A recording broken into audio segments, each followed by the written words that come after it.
자, 우리는 계속해서 복음 중심 공동체라는 주제를 가지고 말씀을 듣고 있습니다. 바로 요 책인데요. 지지난주에 우리 목사님께서 1과를 하셨고 오늘 이제 2과 할 차례입니다. 오늘 2과의 주제는 설교 제목 그대로입니다. 복음 안에서 우리를 빚어내는 공동체. 하나님은 토기장이시죠? 하나님께서 우리를 빚어내십니다.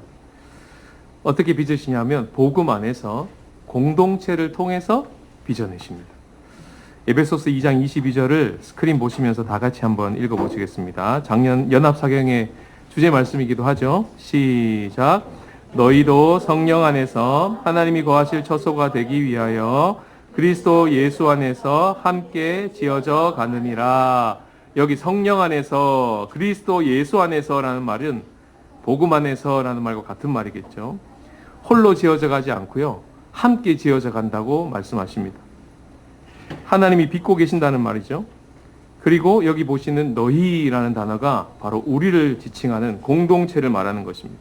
하나님이 거하실 처소, 이 말은 건물이 아니고 우리를 말씀하시는 것입니다. 다 들어가 있죠. 말씀 안에 복음 안에서 우리를 빚어내는 공동체가 다 들어가 있습니다. 한 구절 안에. 오늘 주시는 본문은 로마서입니다. 바울 서신 13권이 있죠. 바울이 쓴 편지 13권. 그 중에서 총 9권이 공동체에 보낸 편지였습니다. 그리고 오늘 우리가 읽은 본문은 로마서죠. 로마서 이름 자체가 굉장히 공동체적입니다. 오늘날로 치면 이런 겁니다. 의정부서, 느낌 오시죠? 양주서, 동두천서, 이런 분위기입니다. 바울이 로마 공동체에 편지를 썼다는 것 자체가 바울이 얼마나 하나님의 손에 빚어진 작품이라는 것을 알게 됩니다. 바울에게 있어서 로마 공동체, 로마 교회는요, 본인이 개척한 교회도 아니고 본인이 부임한 교회도 아니고 한 번도 가본 적이 없는 교회입니다. 공동체입니다. 그럼에도 불구하고 그가 16장이나 되는 편지를 썼다? 바울은 하나님이 빚으신 작품이 분명합니다. 여러분, 여기 현수막에 걸려 있는 교회 이름들 보이시죠? 보배 비전교회, 삼송동안교회, 송산기쁨의 동산교회, 가보신 적 있으십니까? 거의 없지 않습니까? 근데 주마다 기도 제목이 올라오죠? 그들의 교회가 카톡에 카톡하고 뜨죠? 그 기도 제목을 가지고 기도 자리에 들어가서 16초 기도한다? 16분을 기도한다? 우리의 본성상 거의 불가능합니다. 우리의 본성상. 근데 16장을 편지한다고요? 한 번도 가본 적이 없는데. 이건 하나님의 작품입니다.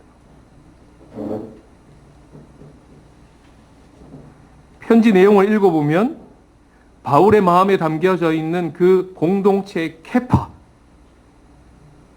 이 사이즈가 얼마나 큰지요?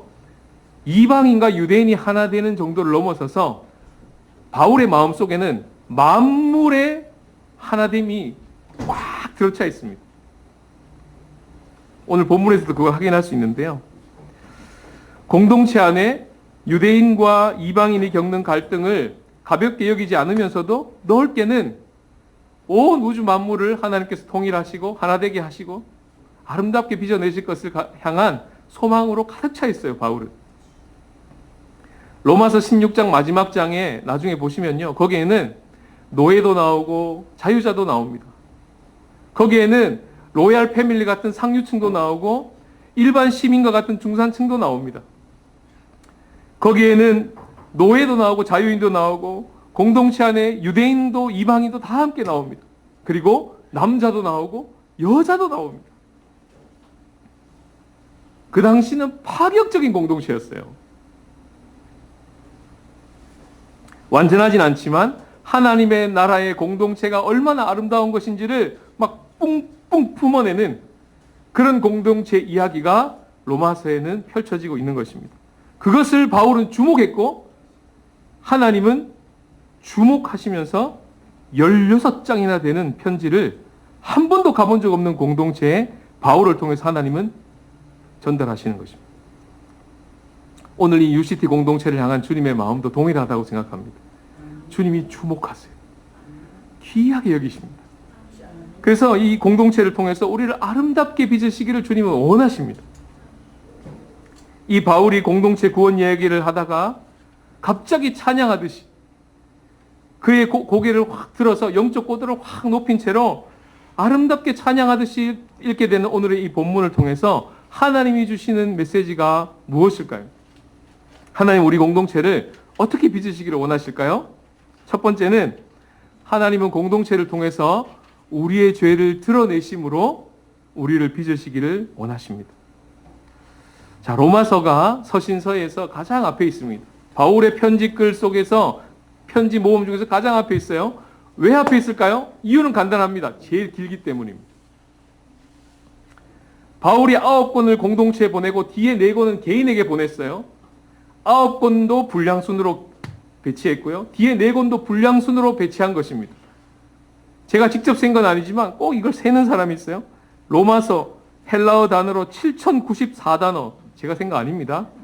제일 많은 긴 단어를 썼다는 거예요. 그래서 제일 앞에 놓여 있는 것입니다. 무슨 말일까요? 바울이 하고 싶은 말이 많았다. 즉 하나님께서 바울을 통해서 하고 싶으신 이야기가 너무 많았다는 거예요. 왜일까요? 두 가지 생각해 볼 수 있습니다. 고린도, 에베소, 빌립보, 데살로니가 거기에 보낸 편지들은요. 전부 다 바울이 개척한 교회예요. 바울이 잘 알고 있는 교회입니다. 그러나 로마 교회만큼은 한 번도 가본 적이 없기 때문에 복음을 선명하고 풍성하게 전할 필요가 있었어요. 그래서 길어졌겠죠? 또 하나는 이 로마 공동체 안에 공동체적인 문제가 심각했습니다. 그 중에 핵심은 갈등이에요. 넓게는 유대인과 이방인의 갈등이고 좁게는 공동체 안에 유대인 출신 그리스도인과 이방인 출신 그리스도인이 함께 앉아 있는데 거기에 갈등이 일어난 것입니다. 로마 지역은요, 이방 지역이잖아요. 거기에 예수님을 따르는 그리스도인들이 일어나기 시작했습니다. 예수님 당시에도 고넬료 기억하시죠? 로마 백부장입니다. 유명하죠? 아마 예수님을 잘 믿었던 사람이었을 거예요.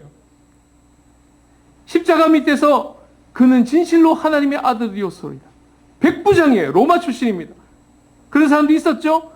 뿐만 아니라 사도행전으로 딱 넘어가면 성령이 강림하는 그 사건 현장에 로마에서부터 온 나그네가 앉아 있었습니다. 스크린 보셔요. 로마로부터 온 나그네 곧 유대인과 유대교로 들어온 사람들과 여기서 로마로부터 온 나그네들 그들은 유대말을 하는 히브리 말을 하는 주재원들이었어요. 오늘날로 말하면 한국인인데 이태리에 가서 사는 겁니다. 그러면서 예수님을 잘 따르는 사람들이 생겨나기 시작한 것이죠. 그들이 공동체로 모였겠죠. 그들이 개척 멤버니까 중심이었겠죠. 그들이 리더였을 것입니다. 그런데 그들만 있는 것이 아니라 그들이 함께 예배하는 그 공간에 누가 들어옵니까? 이방인들로 들어오는 거예요. 실제로 한인교회를 가보면요. 한인들만 있지 않고 그 지역 현지인들이 들어옵니다. 함께 예배드리는 현장이 비일비재합니다. 로마 교회가 그랬다는 거예요. 그 중에서 우리에게 잘 알려진 유대인 출신이면서 이태리의 주재원으로 가 있는 유명한 집사님 부부가 있죠. 브리스길라와 아굴라입니다. 그 중에 아굴라는요, 유대인이에요. 그는 남편입니다. 아내가 브리스길라예요. 그들은 로마 교회 리더였습니다. 핵심 리더가 그들이었어요. 그러면 다른 이들도 있겠죠? 근데 문제가 생깁니다. AD 49년에 글라우디오라고 하는 황제가 사건을 인해가지고 화가 나서 로마에 거주하는 모든 유대인의 비자를 캔슬시킵니다. 다 나가 이렇게 된 겁니다. 하고 있던 사업 다 내려놓고 다 나가 이렇게 돼버린 겁니다. 엄청난 일이 벌어진 거죠. 그래서 누가 나갑니까? 브리스길라와 아굴라가 하고 있던 모든 사업을 내려놓고 나가야 했습니다. 어디로 갑니까? 이태리에서 그리스로 넘어가죠. 그리스 고린도로 넘어갑니다. 고린도로 넘어가가지고 누구를 만나요? 바울을 만납니다. 엄청난 만남이 일어나죠. 똑같은 직업이었어요. 알고 보니까 텐트 메이커.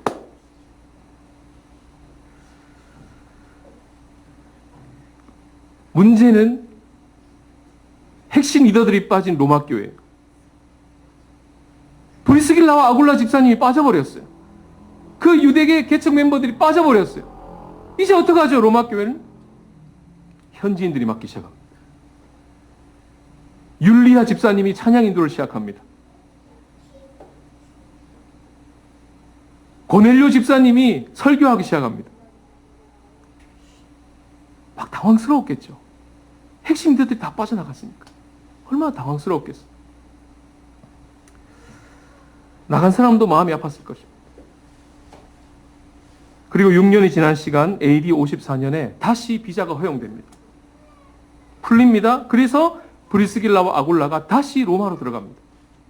그래서 로마서를 마지막 장 읽어보면 브리스길라와 아굴라가 이미 로마 교회 안에 있습니다. 다시 들어간 거예요.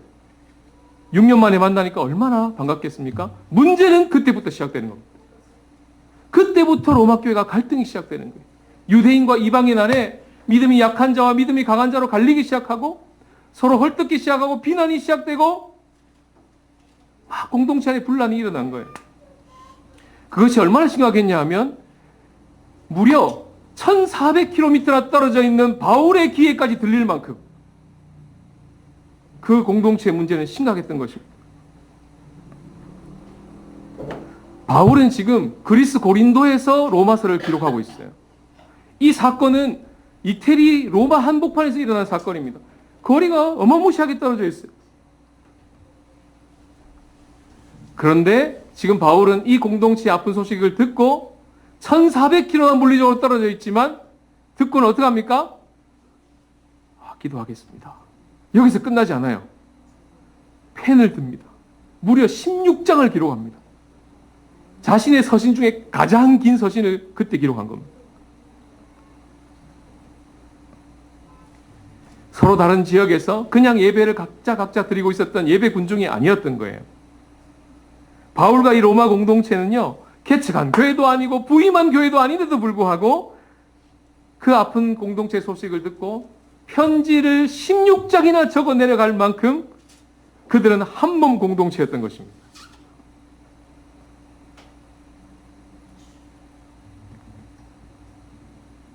이처럼 하나님은 공동체를 통해서 어떻게 하신다고요? 우리의 죄를 드러내심으로 인해서 우리를 빚어가신다는 것입니다. 공동체는요, 조직과 다르게, 예배 군중과 다르게 우리의 연약함이 드러나고 우리의 죄악이 드러나는 곳이 공동체입니다. 그래도 괜찮은 곳이 공동체예요. 큰 차이가 있습니다. 죄가 드러날 때 그 문제를요, 함께 다루고 함께 아파합니다. 2000년 전 로마 교회나 지금 우리 공동체나 똑같습니다. 똑같은 방식으로 하나님은 우리를 빚어가시는 거예요. 공동체를 통해서 하나님께서 우리를 빚어가시는 조치, 죄를 드러내심으로 그 순간이 특별한 은혜의 순간이 되게 하시는 것. 하나님의 은혜가 쏟아 부어주시는 기회가 되는 그때라는 것을 깨닫게 하심으로 우리를 빚어가시는 거예요. 로마서가 왜 길다고요? 그 어려움과 갈등이 일어나는 그 현장이 지금 하나님이 하실 말씀이 무지하게 많은 시간이라는 메시지라는 거예요. 특별한 시기에 들어온 겁니다. 지금 공동체가, 로마 공동체가. 그토록 보면 위기인데 실상은 기회예요. 기회가 온 거예요. 앞서 소개해드린 책 안에는요, 이 책 안에는 갈등의 시기에 우리가 어떻게 반응하는지 두 가지로 소개해냅니다. 하나는 자기중심적인 반응이 있고 하나는 하나님 중심적인 반응이 있습니다. 이 책에 문자 하나 틀리지 않고 그대로 제가 옮겨서 나누겠습니다. 스크린을 보시고 눈과 귀를 열어보셔요. 먼저는 자기중심적인 반응입니다. 공동체의 갈등이 일어날 때 이렇게 반응한다는 거예요. 모든 갈등은 나와 너의 양극화로 이어진다. 어쨌든 내가 중심이야. 나는 존경받을 자격이 있는데 어째서 감히 나를 존경하지 않지? 우리는 둘 다 변화돼야 하지. 그러나 나보다 네가 더 많이 변화돼야 돼. 나는 관계를 경제적으로 계산해. 내가 꺼리는 모든 것은 나의 비용, 요구, 시간, 에너지를 소모하는 일이지. 왜냐하면 내가 중심에서 밀려나기 때문이야. 올바른 일이기 때문에 억지로 하겠지만 보상을 기대하며 강요에 못 이겨 마지못해서 할 것이야. 나는 결국 내가 진정으로 원하는 것, 의미와 중요성과 안전과 생산성을 얻기 위해서 다른 사람, 하나님도 이용할 거야. 이게 자기중심적인 반응입니다. 우리 삶에 어려움과 갈등이 밀려올 때 반응. 그런데 하나님 중심으로 반응하면 이렇게 반응한답니다. 모든 갈등은 복음적으로 성장할 기회지. 나와 너의 대결이 아니라 하나님이시오. 우리의 하늘 아버지께서 하나님 외에 다른 것을 신뢰하는 우리의 마음을 깨닫게 하시는 시간이에요. 우리가 회개해서 그분의 형상으로 닮은 사람으로 성장하도록 도와주시는 거지.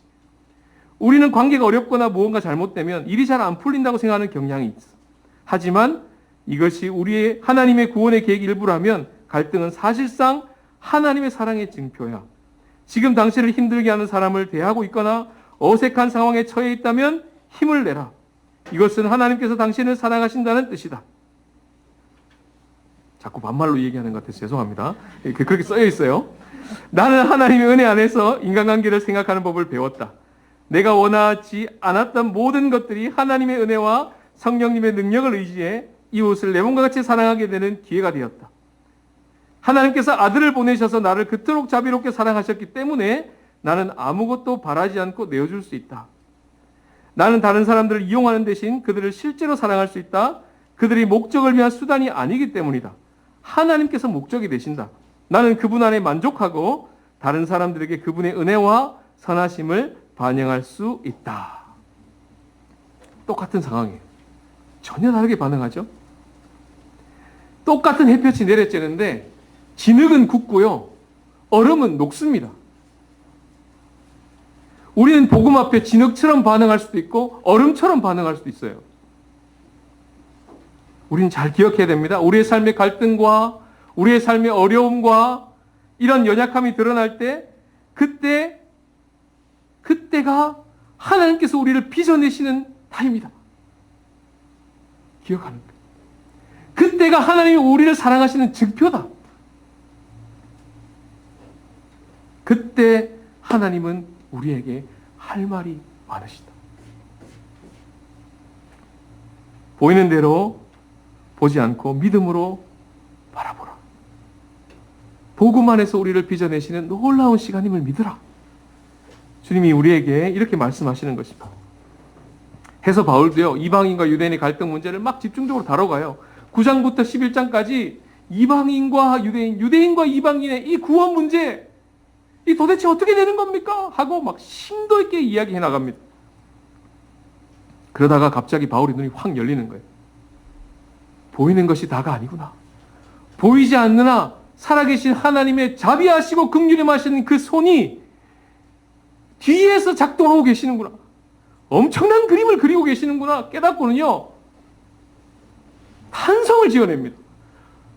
우와! 이러고 시작해요. 오늘 본문은. 이걸 개역 한글은 놓쳤어요. 세번역도 놓쳤어요. 가장 최신으로 나온 공신력 있는 성경은 그걸 잡아냅니다. 새한글 성경이라고 여러분 들어나 보셨습니까? 꼭 사세요. 무슨 책 팔러 나온 사람 같아. 완전 최근에 나왔어요, 성경. 아가페 성서원 이런 것도 좋지만 그거는 책 파는 회사고요. 대한성서공회에서 나왔어요. KBS 공신력 있는 성경 찍어대는 회사에서 나왔다니까요. 새 한글 성경. 11장 33절이 어떻게 시작된 줄 아십니까? 오! 이렇게 시작돼요. 중요합니다. 보세요. 찍어주세요. 오! 바울이 지금 뭐 하는 거예요? 탄성을 지어. 그지없도다 하나님의 부여하심과 지혜와 지식은. 번역이 약간 다르죠? 오늘 본문에 각주에 보면 그렇게 되어 있어요. 우리는 그냥 지혜와 지식의 부요함이요, 풍성함이요 이렇게 했지만 세 가지입니다. 세 가지. 부요함과 지혜와 지식이에요. 번역을 바꿨죠? 세 가지가 중요해요. 세 가지. 이제 앞으로 계속 세 가지가 나올 겁니다. 공동체 안에서 우리의 죄가 드러나고 자기중심성이 드러나고 연약함이 드러날 때 안 되나 보다. 난 요 모양 요 꼴이구나. 이렇게 하지 말고 어떻게 하라는 거예요? 오! 이렇게 할 수 있다는 거예요. 전혀 다르지 않습니까? 이게 아니고 오! 이렇게 할 수 있다니. 주여. 끝을 내리지 말고 어떻게 해요? 주여. 끝을 올릴 수 있다니. 다르지 않습니까? 왜 그렇죠? 바울은 보이는 대로 보지 않았던 거예요. 그 배후에 하나님의 속성 세 가지 뭡니까? 하나님의 부유하심, 하나님의 지혜, 하나님의 지식이 있다. 우리가 다 알지 못하는, 그래서 안 믿어가 아니고 그래서 경외해. 그게 우리를 잡고 있어. 하고 오 하는 거예요. 32절을 보세요. 바로 앞에. 불순종함으로 다 가두어진 것 같은데 거기에 뭐가 부어집니까? 하나님의 긍휼하심이 쏟아 부어지고 있는 자리에.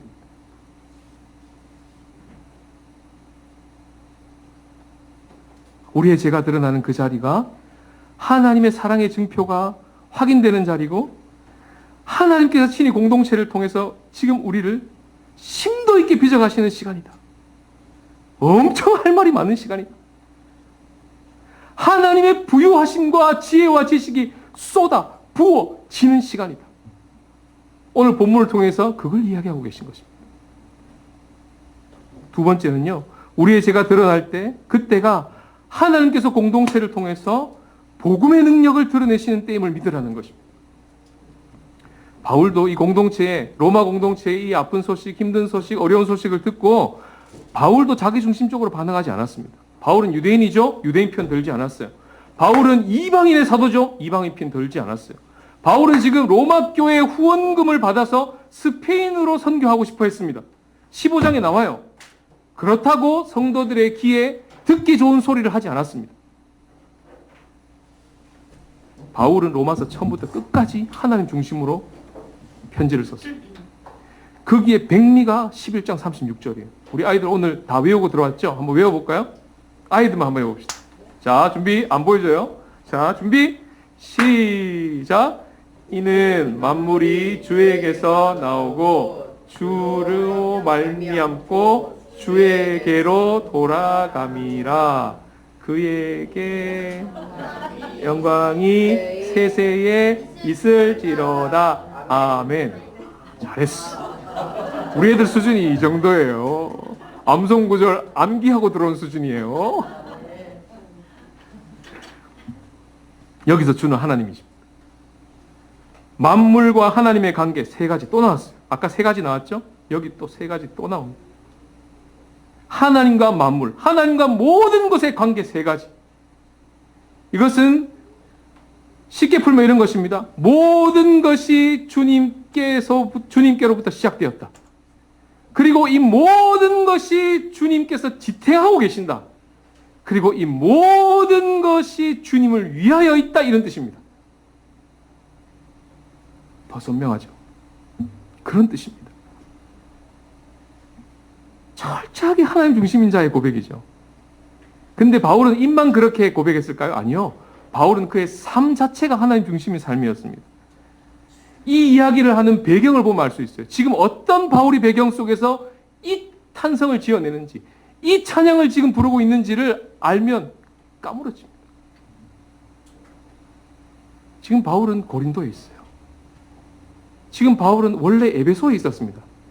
몇 주 전만 해도, 며칠 전만 해도 터키 에베소에서 두란노 서원이라는 어마무시한 말씀 도서관을 열고 3년 동안에 사역하고 있었어요. 너무 잘 됐어요. 엄청난 부흥이 일어나서 그 당시에 주술사, 그 당시 에베소의 모든 마술사, 우상 숭배하는 자들이 그 모든 마술, 주술 책들 막 다 들고 나서 태웠는데 그게 한 은 5만 정도나 됐다고 돼 있어요. 엄청난 부흥이 일어난 거죠. 대박이 터진 거예요, 사역에, 에베소에. 두란노 서원은 잘 되고 있어요.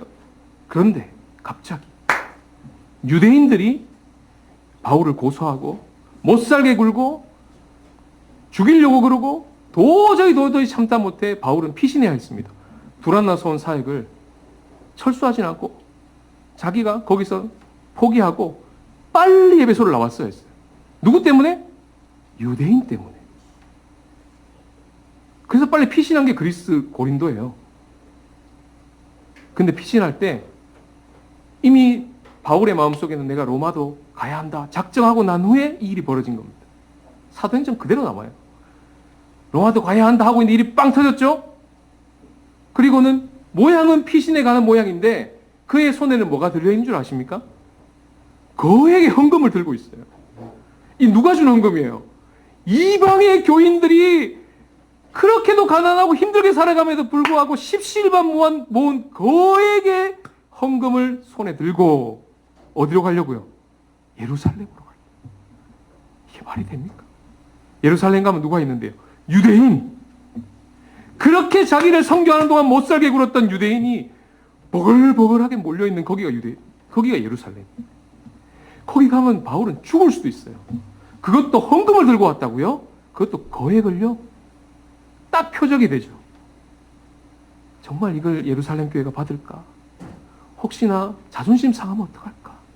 노심초사하면서 잃어버리면 어떡할까?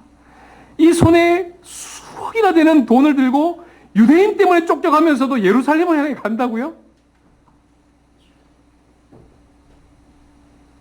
몇 번이나 이걸 들었다 놨다 했을까요? 내가 안 줘. 미쳤지. 내가 안 줘. 안 주고 말지.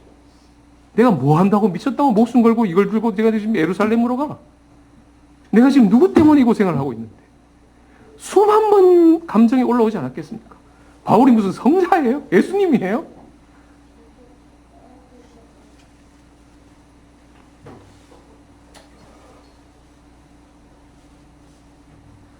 그러는 중에 로마서를 기록한 거예요.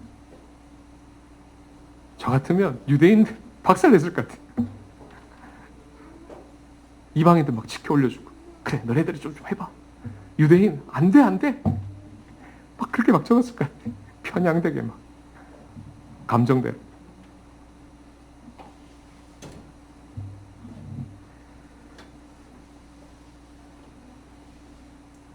바울이 예루살렘으로 가는 길에 자기가 나왔던 터키를 잠깐 들려서 드로아 항구에 거쳐갈 때 에베소에서 장로들이 배웅하러 나옵니다. 펑펑 울어요. 장로님들이. 왜 운지 아세요? 마지막이 될 것 같았어요. 바울 선교사님 가시면 안 됩니다. 가시면 죽을 수도 있어요. 예루살렘에 갔어. 가니까요. 또 말려요. 예언하고 말려요. 성령이 가지 말래요. 말려요. 죽기까지 가고 있습니다. 끝까지 갑니다. 바울이 로마서 9장에 오늘 이 끝절까지 오기까지 9장 1절부터 무슨 얘기를 하냐면 내 동족 유대인들이 구원받을 수 있다면 나는 그리스도에게서 끊어지고 저주를 받아도 괜찮다 이렇게 얘기합니다. 이빨엔 소리가 아니에요.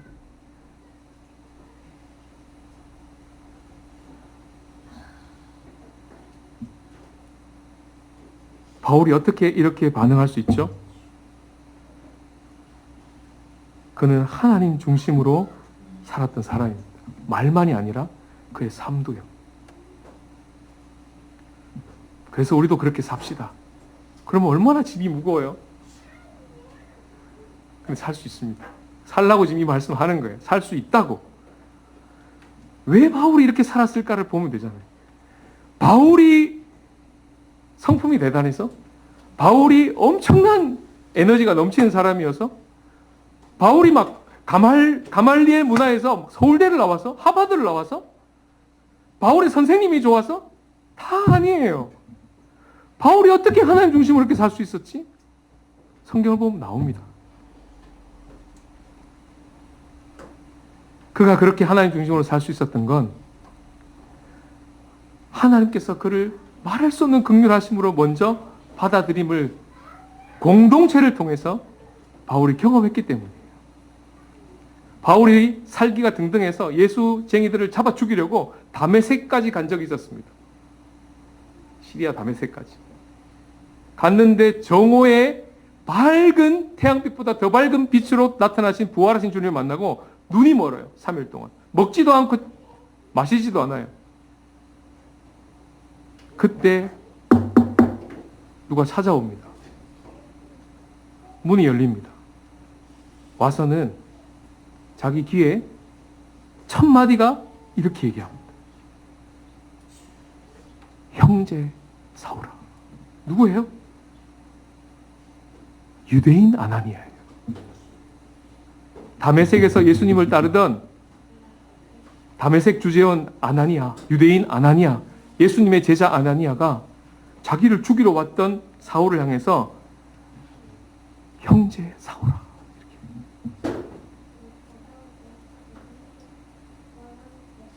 이 그 첫 마디가 그에게는 충격이었어요. 형제 사울아. 그래서 바울은요, 이 예루살렘에 올라가서 예상대로 소동이 벌어졌고 난리가 났고 잡아 죽이려고 하니까 거에게 손에 들고 난리가 났어요. 이방인 데려왔다고 성전에. 오해를 산 거죠. 천부장이 로마에서 쫙 나와가지고 바울을 커버합니다. 그리고는 잡아가려고 하는데 바울이 잠깐 내가 한마디만 해도 됩니까? 천부장이 허락합니다. 그리고는 유창한 히브리 말로, 우리말로 말하면 한국말로, 히브리 말로 이야기를 하는 거예요. 형제 여러분 잘 들으십시오. 제가 몇 년 전에 이런 일이 있었는데 그때 다메섹에서 저에게 찾아와서 눈 몰고 있는 저에게 이렇게 얘기해 줬습니다. 형제 사울아라고요. 이 간증을 합니다. 이 간증. 얼마나 그의 마음속에 충격적인 사건이었습니다. 바울이 고향에 다소에 집거합니다. 아마 수년이 됐던 것 같아요. 오랫동안 집거해서 살아갑니다. 그때 누가 찾아옵니다. 누굴까요? 안디옥 교회에서 온 바나바 목사님이에요. 뭐라고 합니까? 바울 형제, 우리 안디옥 가서 저랑 같이 목회합시다. 준비 다 돼 있습니다. 오시기만 하면 돼요.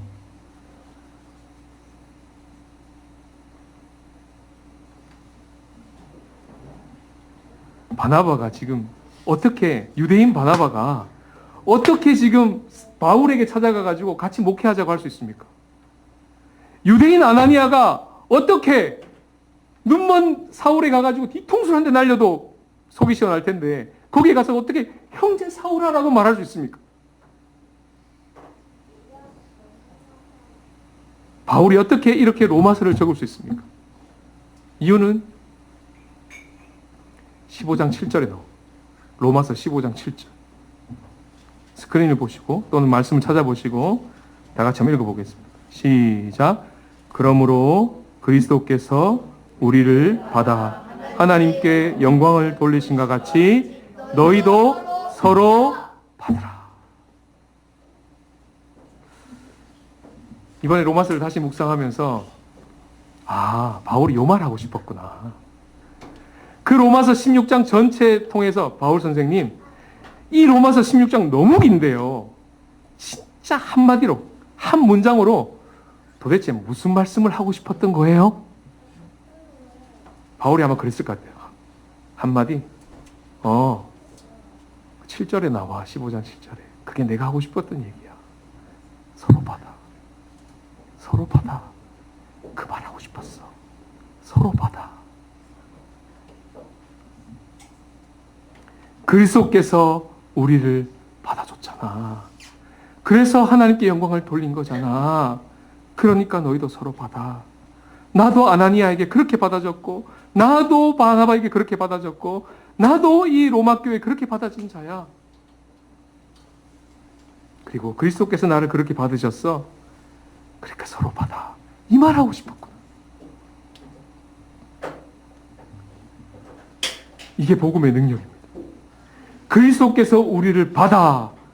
이게 복음의 능력이에요. 언제 그게 드러난다고요? 공동체 안에서 갈등을 통해서 우리의 자기중심성이 드러날 때. 그것만 드러나지 않고 이것도 드러난다니까요. 그리스도께서 우리를 받아가 드러난다니까요. 저게 진짜인지 가짜인지 드러납니다. 저게 진짜면 우리는 얼음처럼 반응할 수 있습니다. 저게 가짜면 우리는 진흙처럼 반응할 거예요. 복음에 비답해서 단단하게 굳어질 겁니다. 마음이.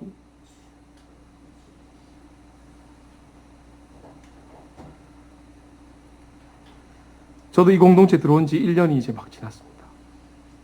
우리 아이들은요, 딱 요맘때, 지난주가 딱 1년이 됐어요. 제 기억으로 우리 지경숙 권사님은 딱 요주에 오셨던 것 같아요.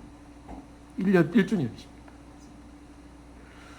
함께 1년을 지내오면서 UCT 공동체를 통해서 제가 받은 은혜와 그 사랑은 정말 로마서 16장으로 안 돼요. 어마무시해요. 그런데도 불구하고요, 참 죄송한데 제 마음에 불쑥불쑥 올라오는 자기중심성을 마주할 때가 많습니다. 난 선교사인데, 한인 공동체를 섬기라고 부름받았다고 생각했는데 난 언제까지 여기 있어야 되지? 나도 담임 목회 해보고 싶은데 처자식을 생각해야 되지 않을까? 이런 생각을 막 하고 있어요. 복음 안에서 우리를 빚어내시는 공동체 안에서 있다 보면 이런 생각 뒤에 새까마니 이제 본 모습이 싹 드러납니다. 우상이죠. 제 깊은 것 속에는 자기중심적인 우상. 그건 뭡니까? 담임 목회지가 너에게 안정을 줄 거야. 그러면 사람들이 인정할걸?